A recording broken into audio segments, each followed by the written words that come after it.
मोटेगावकरच्या मालमत्तेवरून नवा वाद पेटलेला आहे। लातूरच्या खोपगावातील कोट्यवधीची इमारत चर्चेमध्ये आलेली आहे। लातूर जवळ कोट्यवधीच्या जागेवरून चर्चा केली जाते। मोटेगावकरच्या मालमत्तेच्या चौकशीची मागणी देखील करण्यात आलेली आहे। तासिका तत्वावर शिक्षक म्हणून सुरू झालेला त्याचा प्रवास पुढे जाऊन कोट्यवधी रुपयांचं शिक्षण साम्राज्य उभं करणारे प्राध्यापक शिवराज मोटेगावकर असा चर्चेत आला। राज्यातील विविध जिल्ह्यांमध्ये क्लासेसचं नेटवर्क उभं करत मोठी आर्थिक उलाढाल निर्माण केली गेली। त्याची लातूर शहरात अनेक ठिकाणी कोट्यवधी रुपयांची प्रॉपर्टी असल्याचं सांगितलं जातंय। दरम्यान लातूर जवळील खोपगाव परिसरातील त्याच्या कोट्यवधी रुपयांच्या इमारती आणि जागेवरून आता नवा वाद निर्माण झालेला आहे। या मालमत्तेची चौकशी करण्यात यावी अशी मागणी आता होत असून यामुळे पुन्हा एकदा मोटेगावकर चर्चेच्या केंद्रस्थानी आलेला आहे। आणि याचाच आढावा घेतलेला आहे आमचे प्रतिनिधी वैभव बालकुंदे यांनी।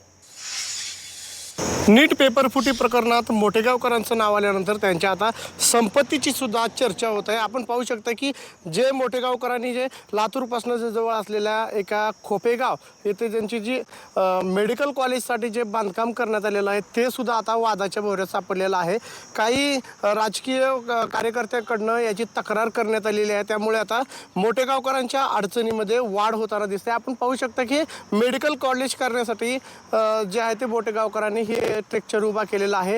हे जवळपास 5 एकर असल्याचं बोललं जातंय। यामध्ये कोट्यावधी जे रुपये जे आहेत ते मोटेगावकरांनी गुंतलेले आहेत। त्यामुळेच जे आहे ते मोटेगावकरांची चौकशी करण्याची जी मागणी आहे ते त्यांच्या संपत्तीची केली जाते। आपल्यासोबत सामाजिक कार्यकर्ते आहेत। काय सांगाल त्यांच्या संपत्तीची आता मोटेगावकरांची चर्चा आहे की चौकशी करण्यात यावी? चौकशी तर त्यांची 100% व्हायलाच पाहिजे, कारण की अपाट संपत्ती आहे। लातूरच्या आजूबाजूच्या परिसरामध्ये जिकडं ज्या रोडला पाहिजे त्या रोडला त्यांची संपत्ती उपलब्ध आहे। तिथंच मी माझ्या निदर्शनात आल्यानंतर एक खोपेगाव हद्दीमध्ये एक 5 एकरच्या हद्दीमध्ये म्हणजे बांधकाम सुरू असताना मी त्याची चौकशी करत असताना माझ्या निदर्शनात आलं की ही बांधकाम अनधिकृत आहे।